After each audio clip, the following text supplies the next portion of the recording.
Thank you all for coming today. I really appreciate sharing this opportunity with you and for you to give me a chance to talk a little bit about the country that I fell in love with. My name is Denise. I'm not sure if everybody is familiar, but hi.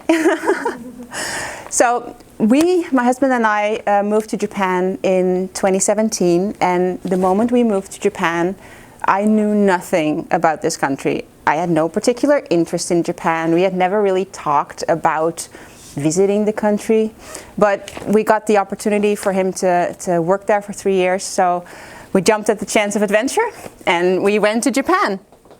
Now, at the time, we did not own a house here in Canada, so all of our stuff needed to come with us, including all of my paintings. Well, most of my paintings. Some of them were generously kept here at the gallery in Canada, but most of them went with me, even though I did not expect to have a whole lot of opportunity to show any of them in Japan, because of course there's a huge language barrier and the Japanese have very little space in their homes, and their cultural and artistic aesthetic is completely different from what we have here in North America. So I didn't have any expectations, but they needed to come with us, so they went.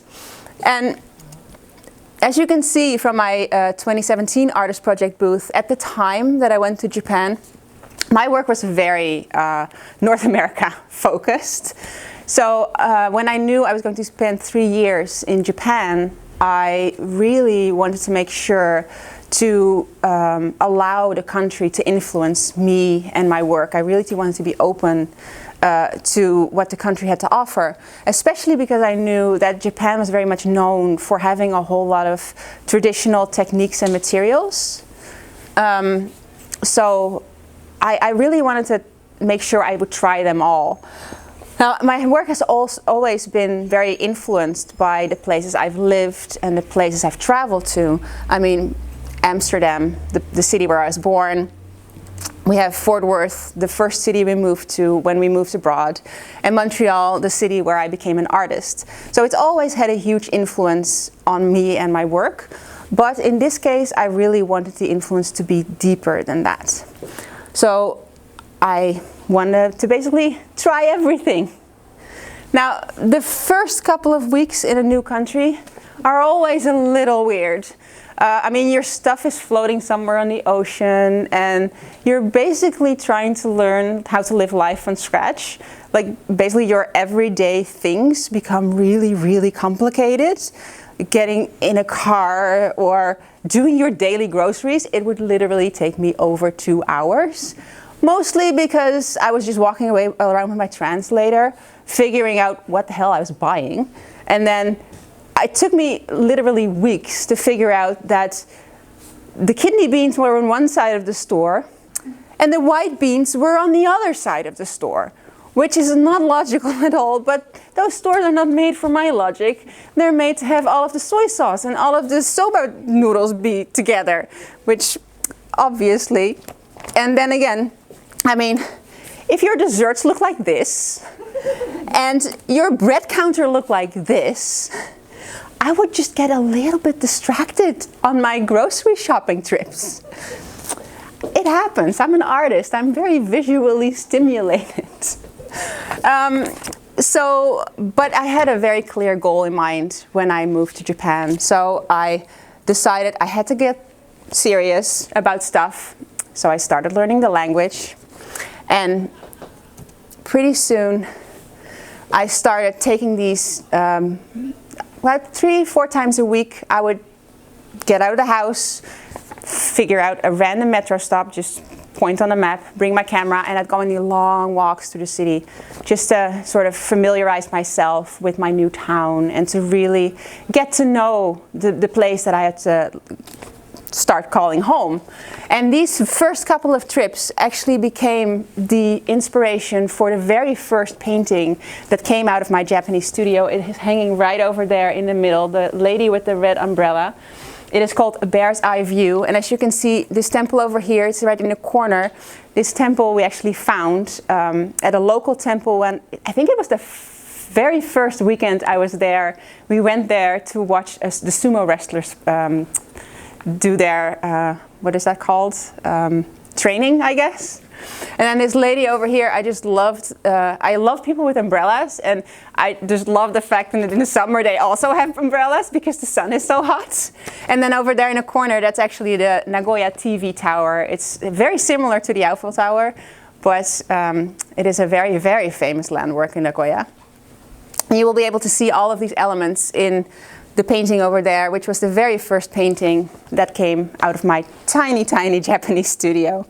And the fact that I had started painting again meant that I was ready to dive in. I found my groove, I was ready to get going. So, of course, I had to start doing classes because I had this plan. I wanted to learn everything. The first class that I took was calligraphy, and a lot of the classes in Japan are taught at either people's homes or their tiny studios. And I distinctly remember walking through this Japanese suburb and trying to find the right house. And Japanese addresses are not like we have them here in Canada. They don't have street names. Their streets have numbers, and without a Google pin, I would not have been able to find anywhere in Japan ever. And I was so nervous that I would ring the bell at this house and some Japanese person would open the door and I would not be able to explain why I was there. Luckily, it was Noriko sensei who opened the door. She led me up the stairs past the bathroom into this tiny tatami room where Daichiro-san was waiting for me. And Daichiro sensei was the one who taught the classes, and Noriko sensei, his wife, she would do help with the translation, even though his English was perfectly fine, but he felt he needed help. And he would carefully show us exactly the strokes in which order. As you can see here, he would write down exactly in which order we needed to put the strokes on the paper. And he would show us exactly how it was done, and then he'd have you practice and practice and practice until we had this big stack of paper. And every time he would come in with this orange brush, where we of course didn't do it right. And he would be like, no, you need to do it like this, like this, like this. And then I would sit down and I'd be like, okay, my brain knows how to write these kanji. I know how to do this. And I would put my pencil on the paper, and he would do something completely different. And I'm like, why can't I figure out how to do this? And then he would come in and he'd say, no, you have to breathe in, breathe out, and don't hold your brush so tight. It was very difficult, but after all of the practice, he would deem you ready, and he would bring out this kishi paper, which was this square sort of board with a golden edge. And this would be your final attempt at writing this kanji, which, of course, no pressure there. But calligraphy was by far not the only class that I attempted to do in Japan. I did pottery, which is quite tricky because in Japan, the wheel turns the other direction. And also, I was not aware that there are that many ways to knead clay. Like this pattern over here, I've never been able to recreate it. Every single time I just had this blob, and he would come in like, no, no, no, no, no. You have to do it like this. And I'm like, that's what I was doing.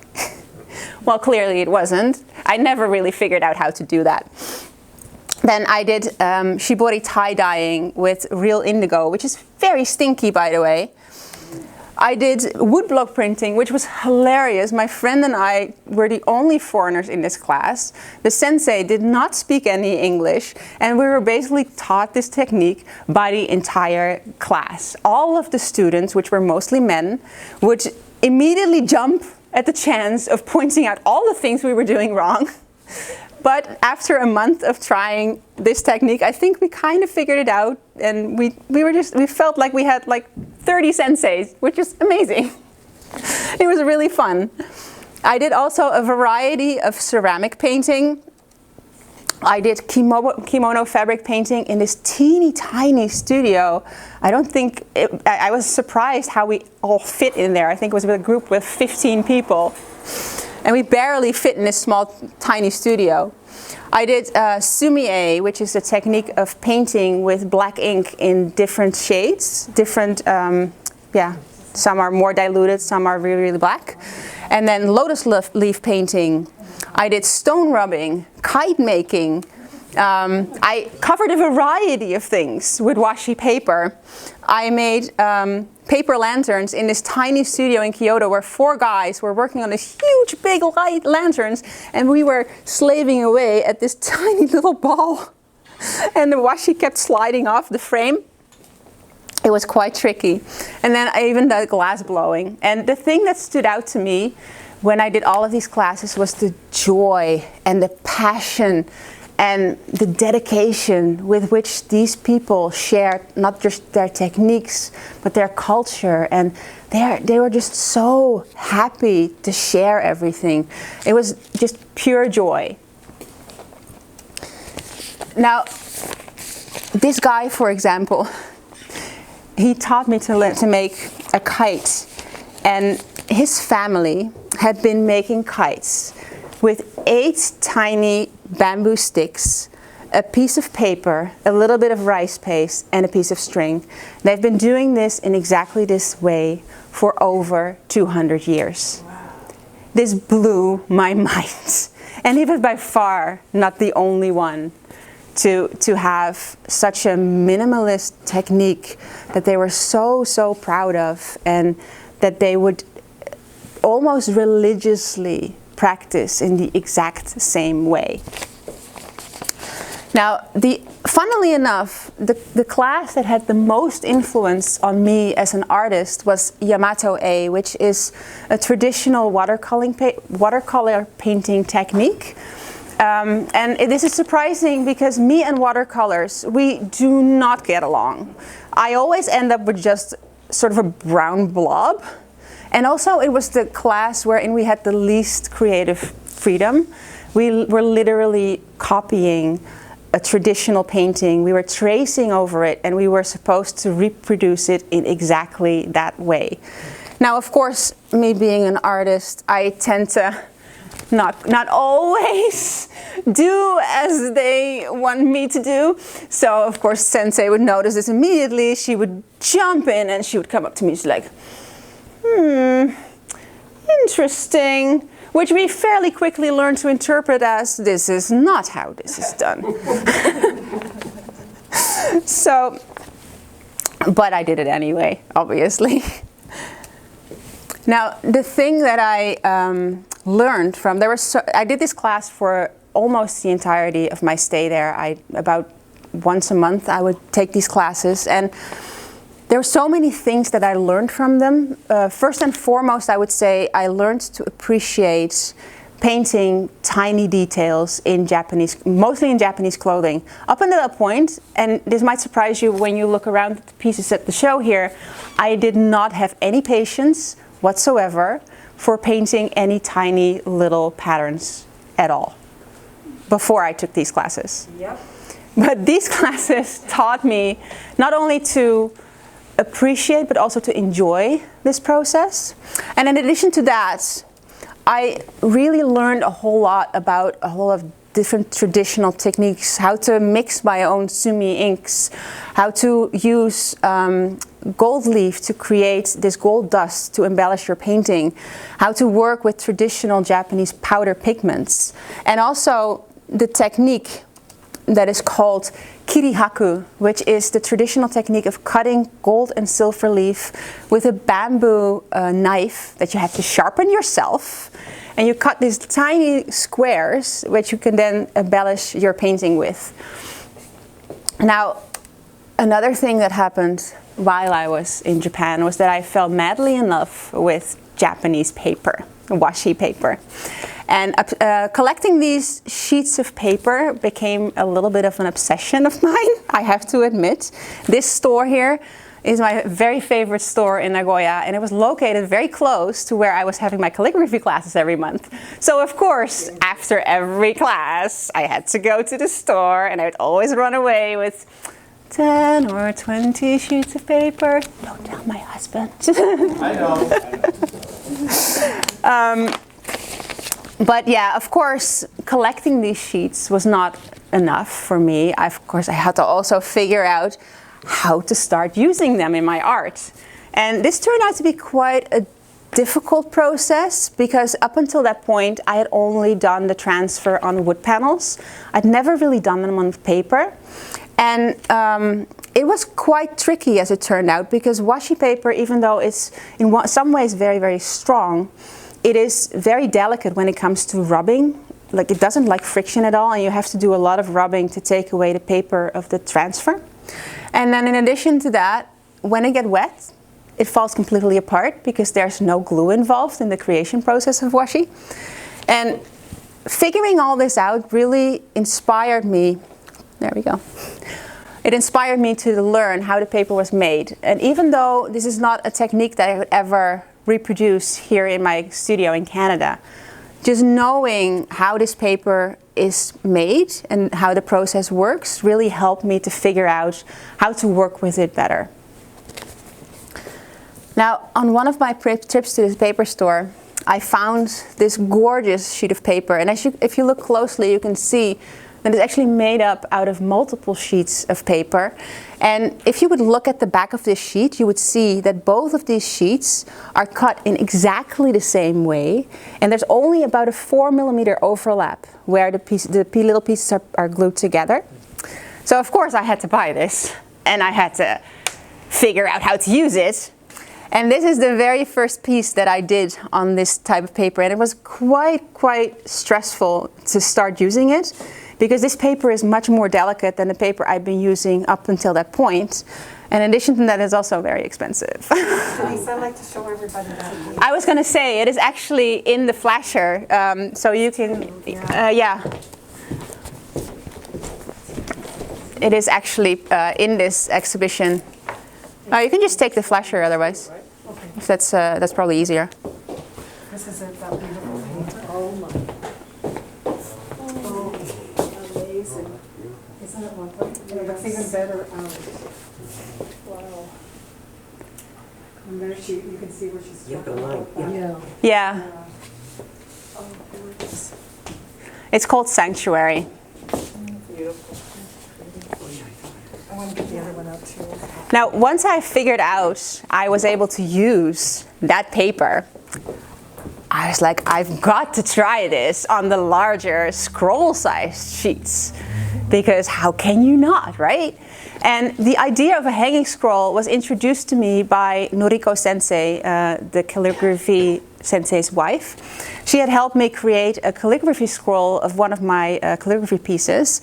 And I was like, oh, that's kind of cool. So when I finished my very first painting on the scroll-sized sheet, I was like, well, I have to create a hanging scroll. The hanging scroll, by the way, is called a kakejiku in Japanese. And that is a hanging scroll specifically for painting. There's other names for hanging scrolls that are for calligraphy, for example. So yeah, I was like, well, I know where to go. I know which store to go to. So I went there. But of course, the gentleman did not speak any English. So it was very difficult for me to communicate to him what I wanted exactly. And then there were literally 4 people that had a discussion for about half an hour. Because of course, me being a foreign artist, I didn't work with the Japanese paints. I used acrylics to paint this. And they were so scared that my acrylic paints would not survive their scroll making process. So they were very hesitant to take the piece. But eventually, as you can see there, it's on the other side. Oh, no, it's not that one. It's over there. This piece is the very first scroll that I created. It's right over there. And I was very happy with how it came out. So I decided to bring more of them. Sorry. To bring more of these pieces to that paper store. And this piece is actually on the other side of the scroll. It's called Performance. And when I brought this piece to the scroll maker, I had seen this design. They had a display case where there were different designs for scrolls, and I had seen this design where there was the slash and the 2 colors of fabric. It's actually a silk that they used to make the scroll. And I was like, oh, that's really nice. I pointed it out to him. I said, that's what I want. And he's like, that's not possible. And I was like, well, why not? He's like, well, that's a design for a calligraphy scroll. That's not for a painting scroll. I was like, well, I think it would be really nice. You don't know how long I had to talk to him before eventually I think he just gave in, because he was like, this weird foreign lady. She doesn't know what she wants, whatever. Let's just give her her way. And then when I picked it up, he actually unrolled it and he showed it to me and was like, oh, that's actually pretty nice. I'm like, you see? But I'm pretty happy with how it came out. And if you look around here, you'll actually see the very first, as well as the very, very last scroll I created while I was in Nagoya. And I don't think I'll be able to create any more of them until I travel back there.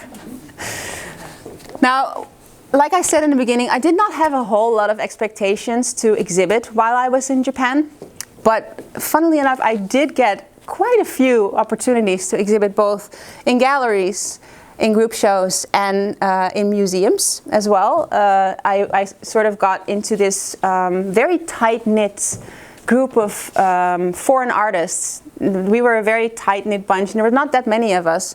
And I just got introduced and got invited to do all these shows. I did a solo exhibition at a gallery in a mall, for example, which was hilarious. And then in the Toyota Museum as well. And I even had an opportunity to display one of my paintings in a traditional Japanese tea house during a tea ceremony weekend, which was a very, very high honor. So that was a very special occasion. And of course, they wanted me to wear full yukata and give them a presentation. Because that is the other thing that I was very surprised about when I was there. Oh, sorry, I have to talk about this first. Because the cool thing about sharing my artwork with Japanese people is that the way Japanese people experience artwork is very different from what we do here in North America. We will go to a show and we will walk around and we will look at the art and we will hone in on some of the pieces that we really like, but in general we would just like wander around and then sometimes go up close a little bit, but it's casual. Not Japanese people. They come to a show, they focus in, and they look up close at every inch. They read every letter that is written about the art and the artist. And they are very good at picking out that one little inch of the painting that you were not 100% happy with. And they'll be like, what's that? It's so awkward. Now, what I wanted to tell you before was that I got a lot of opportunities actually to also share my process with the Japanese people. They are not very familiar with acrylics as a medium or the techniques that I worked with. So I did a lot of artist talks, painting demonstrations, and I even had the chance to do a couple of workshops. And I have to say, teaching Japanese people is an absolute joy. Because they are so good at following instructions and they hang on every word you say. And I don't think I've had as good results across the board as I did there, especially in large groups like these. I've never had every piece come out. Usually there's at least 5 to 10 people that have to start over or something's not quite working. Not them. They got it all in one go. I was so surprised. Even with the language barrier, they got it all. They were amazing. Now, one of the most surprising things I would say that happened while I was there is that I was the first foreigner to walk away with the Foreign Minister Award at the Toyota Museum. At one of the it was an exhibition that was both for foreign artists and Japanese artists. It was a mix, and it was held once a year. And I so didn't expect this to happen. And then there was this whole ceremony, and without me knowing, they were expecting me to give a speech in Japanese. And the only thing I was able to say was, "Arigatou gozaimashita."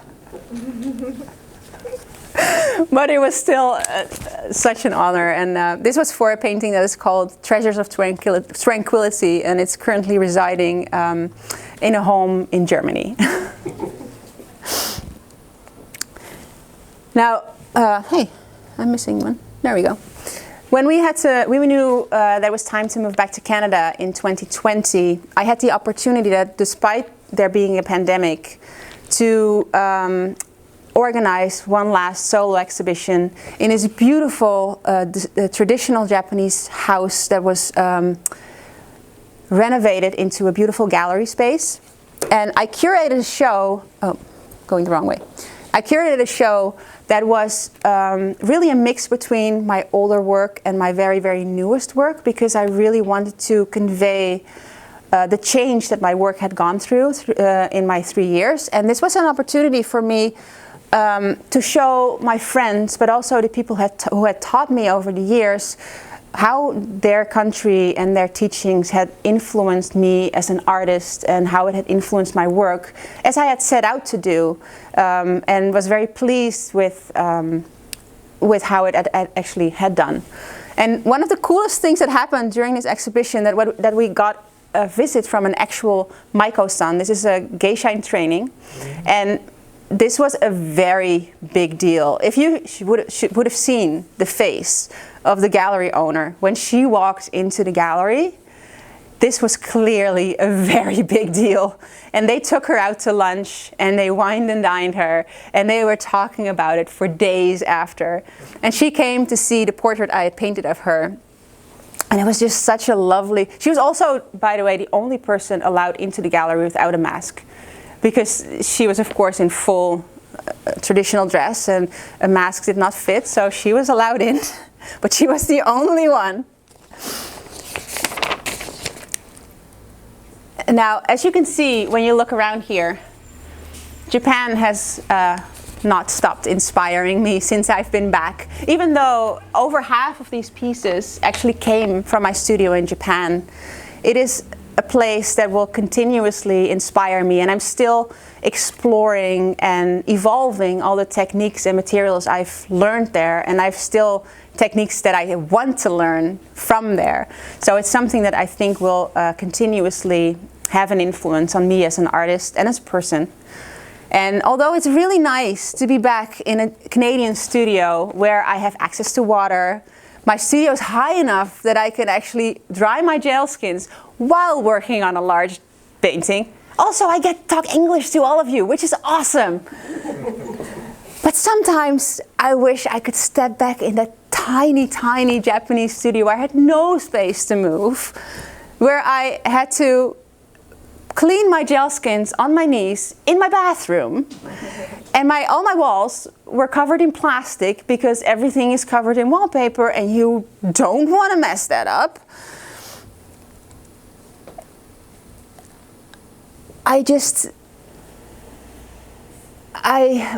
Japan is one of those places, I think, I'll be the first to say, it is not an easy country to live in, but it is worth the effort. And over the 3 years that I was there, I invited Japan to change me. And I think it did in a very deep way, both as a person and as an artist, and I think it will continue to do so. And I think Nagoya will always be my home. Thank you.